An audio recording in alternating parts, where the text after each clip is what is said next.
Steven Sanger is the captain on board one of those ships on the Nina, and they're currently at Lock 19. Good morning, Steven.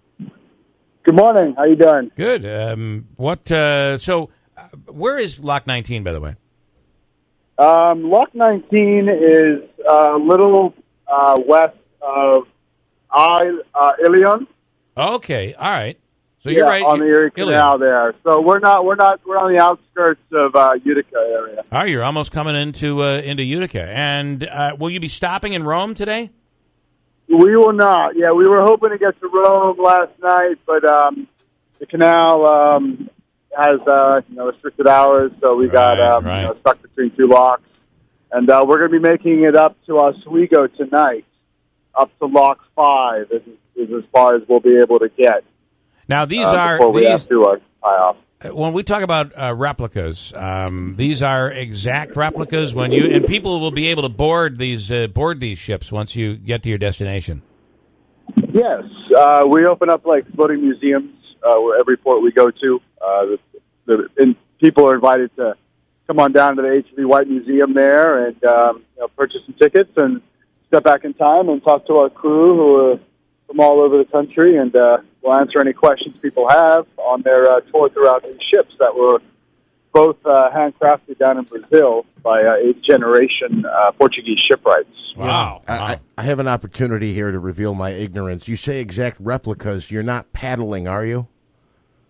No, we do. We do have diesel engines. Okay. Good choice. Out, as well as some generators. Okay. But yeah, it's a pretty very narrow canal. But all the masts right now are currently on the deck, and all the rigging because of all the low bridges we have to go do. So when we get up to Oswego, then we'll have a crane and we'll piece it all back together in time for the public to board on Friday. I don't want to show my ignorance either, but there never were any paddles on those ships, right? It was always a sail. It Yeah. was wind. They would, if you could. They carried about 20 to 30 men. So if the case, where they needed to row, they could. If they were in areas where it was a little more narrow, where you can't really sail, where you can kind of row yourself in. They only draft 7 feet to float, so it's not a whole lot of water. Where the Santa Maria, which is a different style of ship, she would draft about 14 feet. So that's one main reason, we don't have a Santa Maria traveling with us today. Oh, okay. So that was my next question. Where's the Santa Maria? What happened? So, Stephen, you haven't had any issues with typhoid or scurvy on your journey, have you at all? Yeah, no. Actually, no, they didn't really have that issue back in the day either. They were the ones mixing wine with their water, not rum like the English. Right. So scurvy wasn't really that big of a problem. And they bumped into the Caribbean. Obviously, we know there is an abundance of fruits and vegetation there.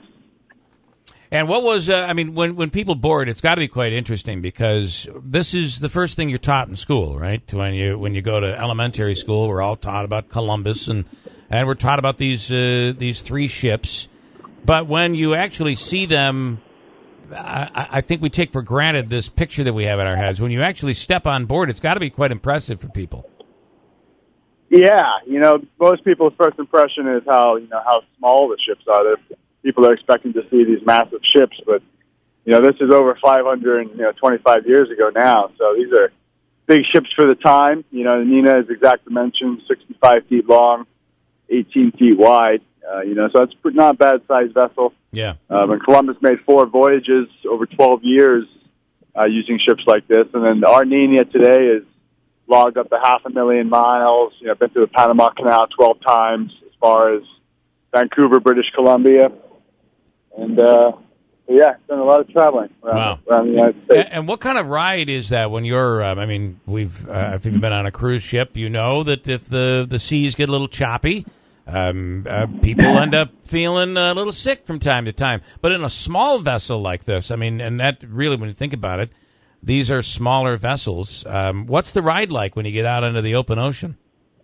Yeah, out in the open ocean, especially if you have any type of swell kind of coming onto your beam, right on your side there, then it can be kind of like bobbing, like a cork bobbing in the water. Yeah. Wow. Kind of what it is. So we do use, there's obviously 7 feet of water. Is not a great deal of water, whereas, big container ships and bigger ships these days are, drafting much deeper, to be able to counteract all the weight you have up top. So it definitely is a bumpy ride when you're in a rough storm. But it is, yeah. We do our best to try to avoid those situations. All right. Well, listen, Stephen, thanks so much. And again, you'll be your next stop will be in Oswego. Correct. Okay. Yeah, we'll be opening up Friday, Saturday, Sunday down at the H.B. White Museum there from 10 to 6 every day. That would really be worth taking a trip up and boarding these ships. Really, really cool. And Stephen, if I'm not mistaken, you tweeted at us. You'll be passing Rome at 9:15 roughly, and Sylvan Beach around 11:30. Is that correct? Yeah, I'll put a Facebook update. We'll have a much better idea once we get through Lock 20. Then it makes it pretty easy. Okay. To give you an exact time to when we'll be in Rome. So but yeah, you can have that as a guesstimate. Okay, but you'll be you'll be coming through Utica next hour, 8 o'clock hour, right? If you give me 1 second, I can actually tell you exactly when we'll be going through Utica. See if I can find it here. Should be any minute now. Yeah. Well, he's got to look at the compass. That's right. It's called good old GPS today. Yeah. I was going to say, I don't think Columbus had an iPhone or a GPS.